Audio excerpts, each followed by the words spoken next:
रावण संहिता में छिपे हैं कुछ खास रहस्य जो रावण ने खुद बताया है। धनवान बनने के गुप्त टोटका कहे या फिर उपाय, दोस्तों आप लोगों को पता है दशानन लंकापति रावण एक राक्षस तो था, लेकिन वह एक महान पंडित, कुशल राजनीतिज्ञ, वास्तुकला के साथ साथ ब्रह्मज्ञानी तथा बहुविधाओं का जानकार भी था।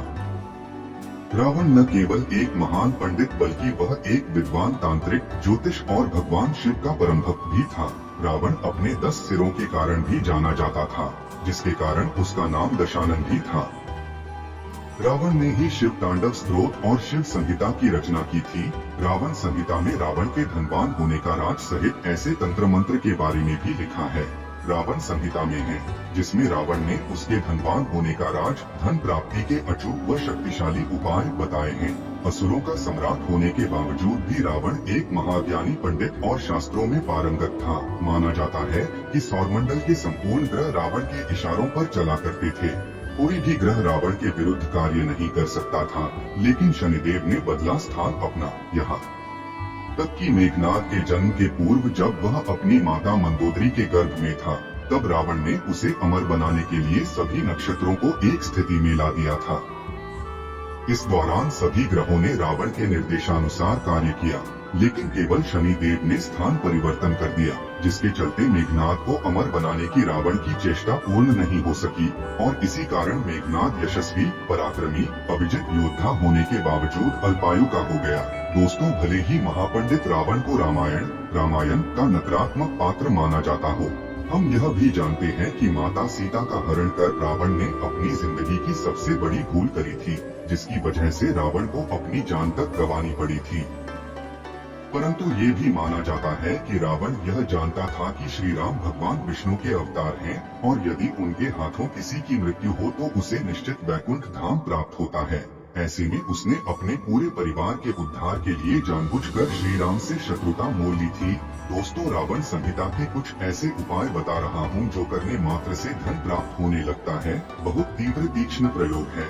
पहला उपाय यह है कि आप सफेद आंकड़े अकवन को छाया में सुखा लें। इसके बाद उसे कपिला गाय यानी सफेद गाय के दूध में मिलाकर उसे पीस ले, फिर उसका तिलक लगाएं। ऐसा करने वाले व्यक्ति का समाज में वर्चस्व स्थापित हो जाता है, मान सम्मान प्रतिष्ठा बनने लगता है। दूसरा उपाय, साथ ही यदि आप घर, समाज या ऑफिस जैसी जगहों पर लोगों को आकर्षित करना चाहते हैं तो बिल्वपत्र तथा बिजौरा नींबू को बकरी के दूध में मिलाकर उसका तिलक लगाएं। ऐसा करने पर आपका आकर्षण बढ़ेगा और आप हर जगह लोगों का ध्यान अपनी तरफ खींचने में सफल रहेंगे। तीसरा उपाय, दुर्वा घास के चमत्कार से तो आप पहले से ही वाकिफ होंगे। शास्त्रों में भी इसके चमत्कार का वर्णन किया गया है। कई प्रकार के उपायों में इसका प्रयोग किया गया है। यदि कोई व्यक्ति सफेद गाय के दूध के साथ सफेद दुर्वा घास का लेप बनाकर उसका तिलक लगाए तो वह किसी भी काम में असफल नहीं होता है। धन की प्राप्ति के योग बनते हैं, नए नए रास्ते खुलते हैं, कहीं न कहीं से धन आने लगता है।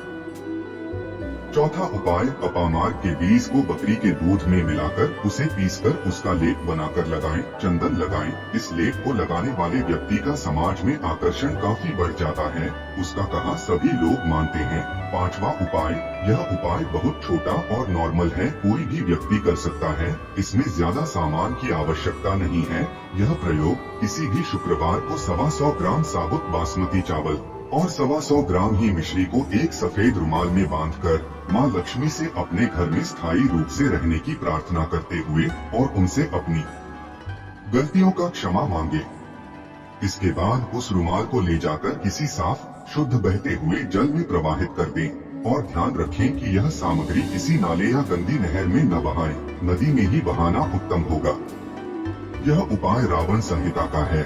छठवां उपाय, किसी भी चौराहे पर खड़े होकर काली मिर्च के 5 दाने अपने सिर पर से 7 बार घुमाकर 4 दाने चारों दिशाओं में और 1 दाना आकाश की ओर उछाल दें। इस तरह से यह प्रयोग करें, इससे अवश्य ही अकस्मात धन लाभ होगा।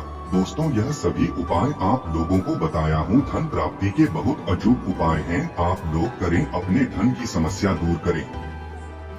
दोस्तों, इस चैनल का मकसद यही है, हिंदू सनातन धर्म ग्रंथ ऋषि मुनि के प्राचीन रहस्य ज्ञान आप तक पहुँचे, जिसे आप अपने जीवन में लाभ उठा सकें। और ऐसे ही ज्ञान भरी गुप्त रहस्य बातें जानने के लिए हमारे चैनल को सब्सक्राइब करें, लाइक करें और कमेंट में हर हर महादेव लिखना ना भूलें।